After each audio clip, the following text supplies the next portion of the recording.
Olá, estamos de volta com nossa série de estudos da lição da Escola Sabatina sobre a Epístola de Paulo aos Romanos, salvação pela fé somente.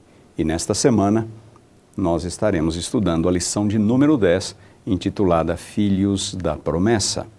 É o capítulo 9 de Romanos. Na semana passada estudamos o capítulo 8. Como eu lhe disse, um capítulo extraordinário.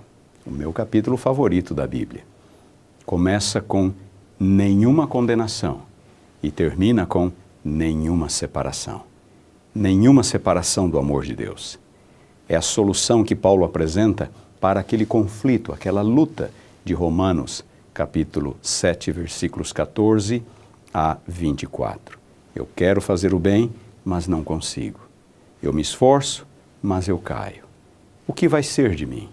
Podemos exclamar como Paulo em desespero: miserável homem que sou, quem vai me livrar desta natureza pecaminosa? O problema descrito em Romanos 7, 14 a 25 é a luta do crente com sua natureza pecaminosa.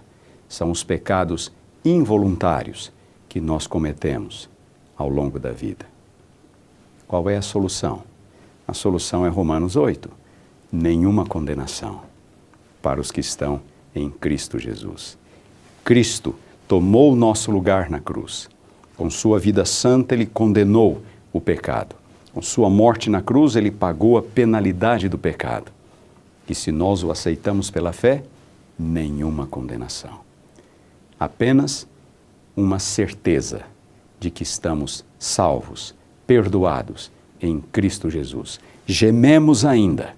Há dias, há momentos em que temos que nos prostrar diante de Deus, às vezes em desespero, por causa de deslizes, de pecados que não queríamos cometer, mas cometemos por causa da natureza pecaminosa, do pecado que existe em nós. Um dia, diz Paulo, um dia, Deus vai transformar o nosso corpo. Nós aguardamos pela redenção do corpo, onde não só o ser humano, mas toda a criação, que geme e suporta angústias, até agora, por causa do pecado. Um dia, tudo isto vai passar. Seremos transformados e apareceremos na beleza do Senhor nosso Deus. Enquanto este dia não chegue, confie em Deus.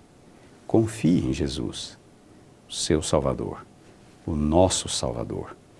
Nada no mundo, ninguém será capaz de nos condenar ou nos separar do amor de Deus em Cristo Jesus.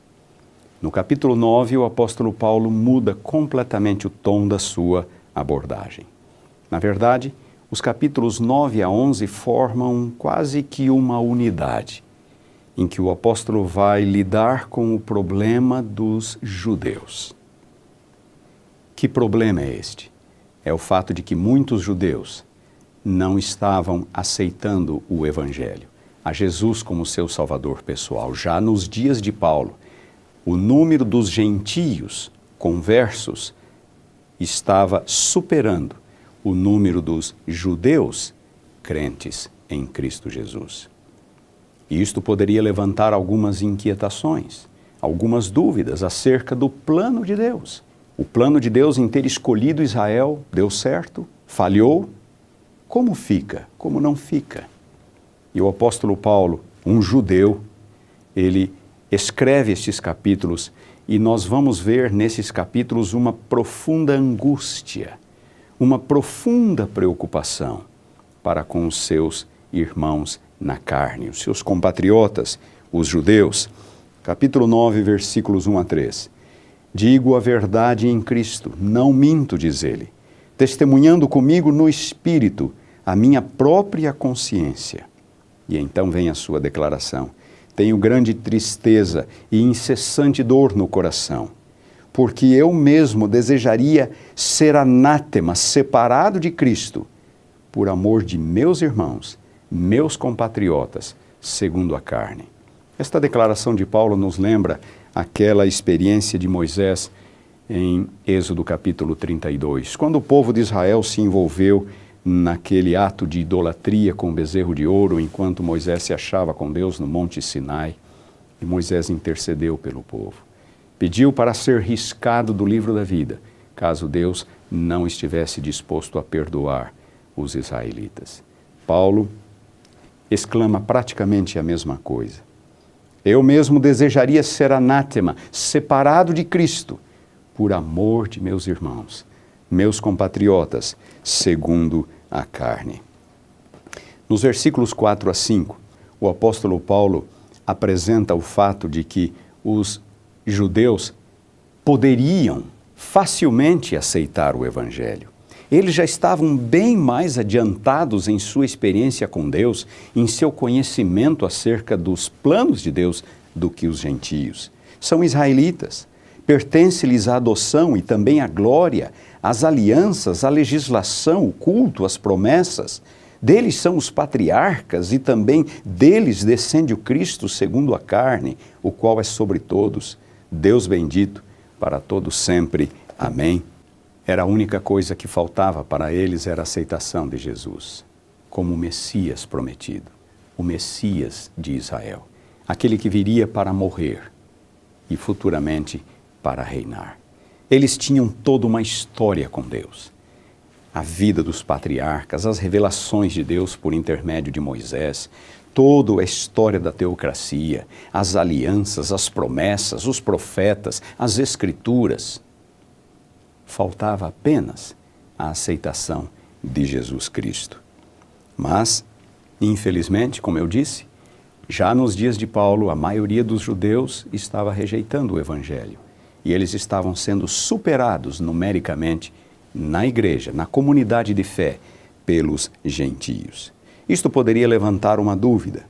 Será que o plano de Deus falhou?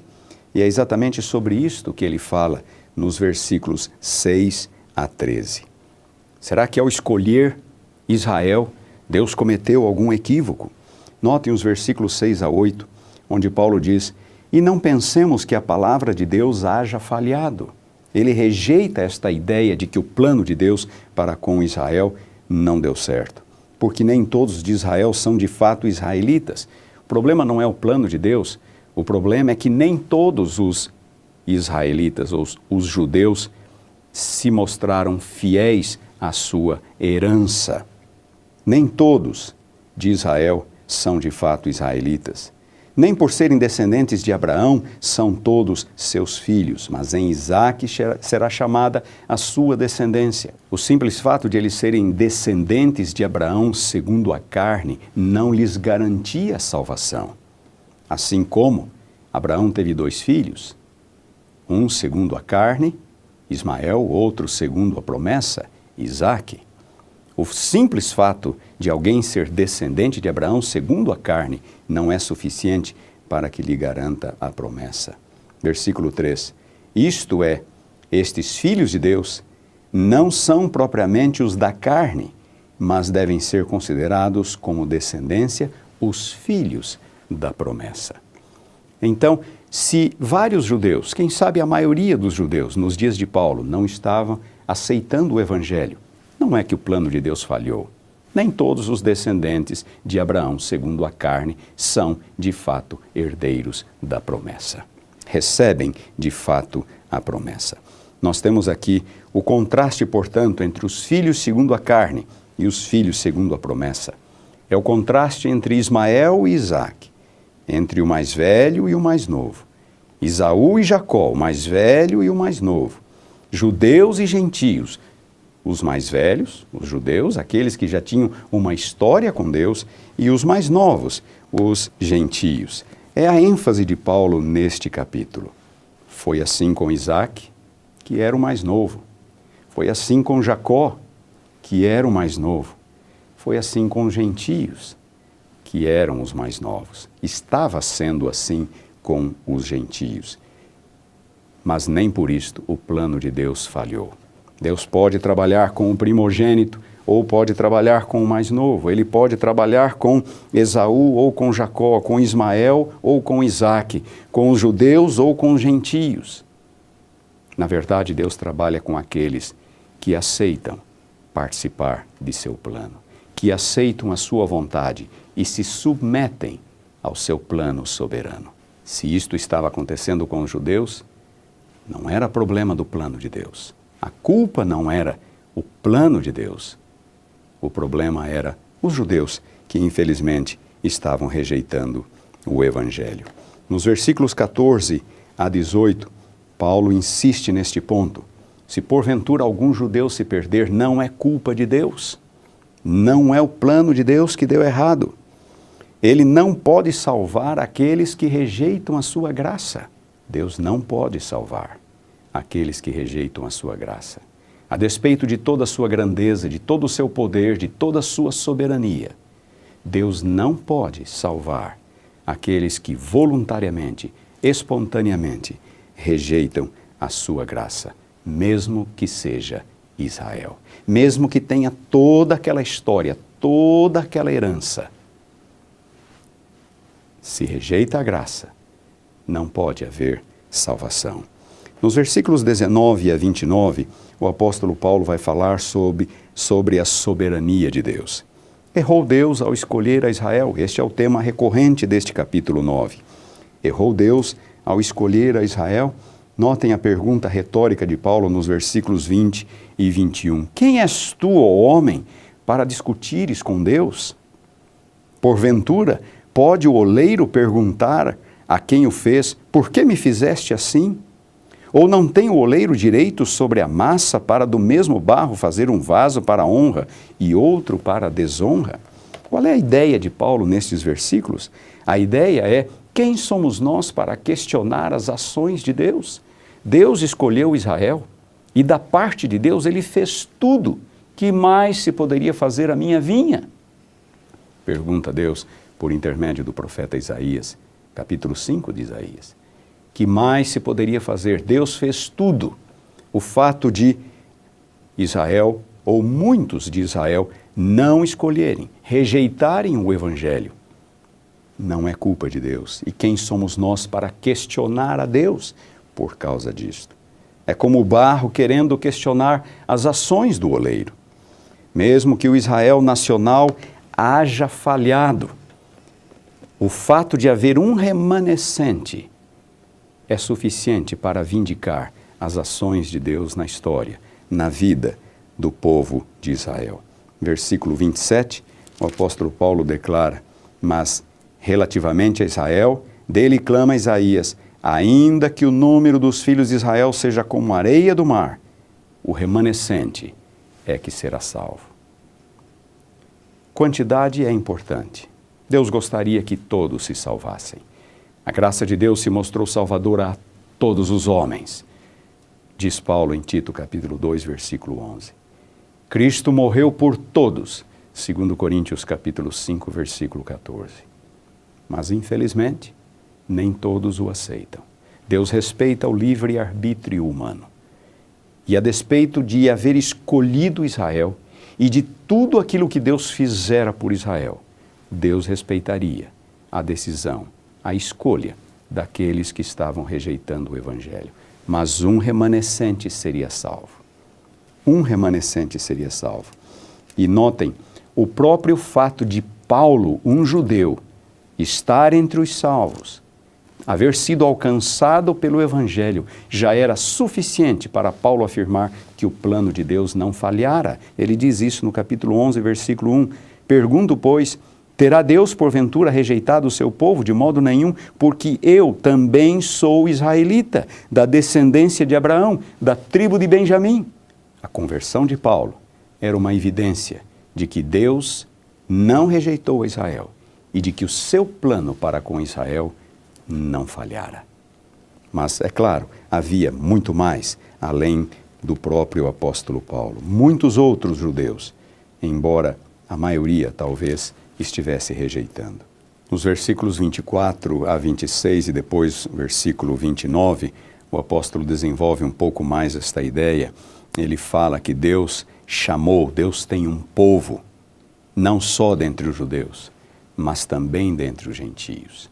O plano de Deus não falhou, só porque muitos de Israel estavam rejeitando o Evangelho. Havia um remanescente e havia um povo, mesmo que não fosse formado única e exclusivamente por judeus, mesmo que houvesse gentios. Na verdade, esta é a verdadeira descendência de Abraão, aquele que tem a fé de Abraão e não necessariamente aquele que é descendente segundo a carne. Versículo 25, assim como também diz Oséias, chamarei povo meu ao que não era meu povo, e amada à que não era amada.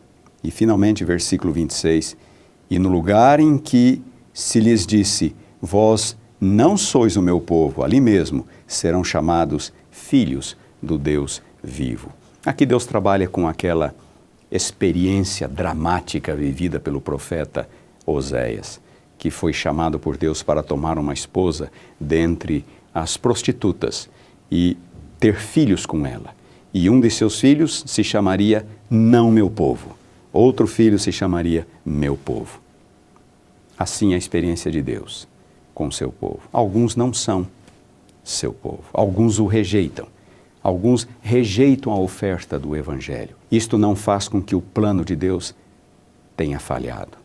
Isto não torna as atividades de Deus equivocadas ao longo da história, porque há um descendente, há um remanescente. No caso dos gentios, que não eram povo, agora são povo. E há um remanescente de Israel.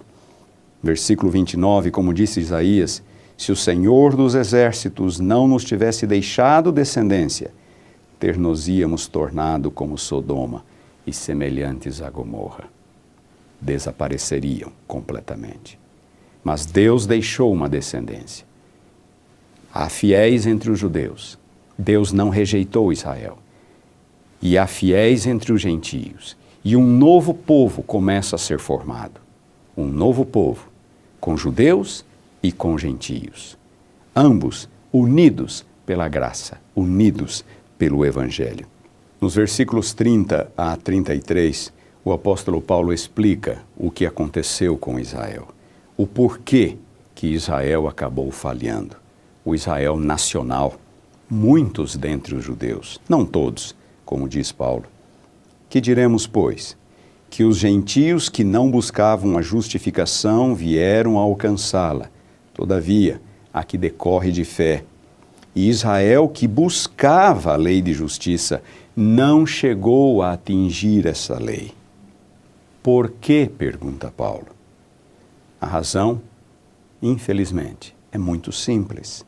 Porque não decorreu da fé. E sim, como que das obras. Tropeçaram na pedra de tropeço. Aqui está o problema. Os judeus buscavam justiça. Ao longo de toda a sua história, muitos se esforçaram para alcançar um estado de harmonia e paz com Deus. Mas eles acabaram o fazendo de modo errado, se concentrando na lei, nas atividades culticas, nos sacrifícios, nas cerimônias do templo, no cumprimento formal, legalista da lei. Nada disto pode trazer salvação. Nada disto pode trazer harmonia entre o ser humano e Deus, devolver a harmonia. O cumprimento da lei pode nos fazer pessoas melhores. O cumprimento de cerimônias pode fazer com que nós pareçamos pessoas boas, religiosas. Mas isto não é o bastante para restaurar a harmonia entre a criatura e o Criador, por causa de algo chamado pecado. O pecado é mais forte, é um poder muito mais forte do que qualquer de nossos esforços, por melhores que sejam, por mais religiosos que pareçam. É por isso que não há nada que possamos fazer para a nossa salvação. E é por isso que Israel falhou, ou muitos de Israel falharam. O próprio apóstolo Paulo era, antes da sua conversão, um daqueles que procurava ser perfeito diante de Deus, mediante o cumprimento da lei. E ele se considerava irrepreensível. Filipenses capítulo 3. Há muitos assim ainda hoje, que buscam restaurar as suas relações com Deus, buscam restaurar sua harmonia com Deus, buscam estar em paz com Deus, por meio de suas próprias obras, por meio de seus próprios esforços. esforços humanos. Atos humanos de justiça, por melhores que sejam, não passam de trapos de imundícia aos olhos de Deus. Uma fonte contaminada não pode produzir senão água contaminada. Foi assim com Israel. Será assim com qualquer pessoa, em qualquer época, em qualquer lugar.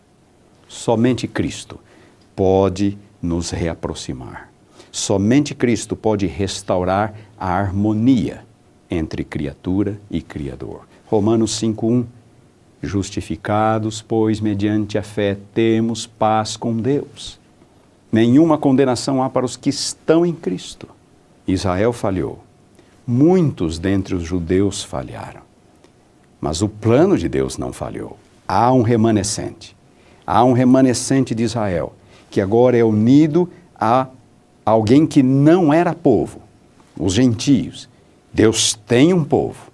E este povo, por mais que seja pequeno, é uma evidência concreta, visível, de que o plano de Deus está dando certo. Deus respeita o seu livre-arbítrio, o meu livre-arbítrio. E por fim o versículo 33. Como está escrito, eis que ponho em Sião uma pedra de tropeço e rocha de escândalo, e aquele que nela crê não será confundido. É claro que a referência aqui é a Jesus Cristo. Lá no final do versículo 32, Paulo, se referindo ao fracasso de muitos de Israel, ele declarou: tropeçaram na pedra de tropeço. Tudo gira em torno de Cristo. Cristo pode ser a pedra angular, o fundamento daquele que tem fé, ou a pedra de tropeço daquele que o rejeita. O que é Cristo para você? O que é Cristo para mim? Nós podemos utilizar o nosso livre-arbítrio, este dom extraordinário que Deus nos deu, para aceitarmos a sua oferta extraordinária, maravilhosa, de graça, por meio de Cristo Jesus. Aceitarmos o Evangelho, nos submetermos à justiça que vem de Deus, em vez de querer construir nossa própria justiça por míseros atos ou esforços humanos. Deus nos abençoe, para que nós não venhamos a tropeçar na pedra de tropeço, para que Cristo seja para nós um fundamento, o alicerce de uma vida transformada, o alicerce de uma experiência de fé com Ele. Que Deus nos abençoe, hoje e sempre. Esperamos revê-lo na próxima semana.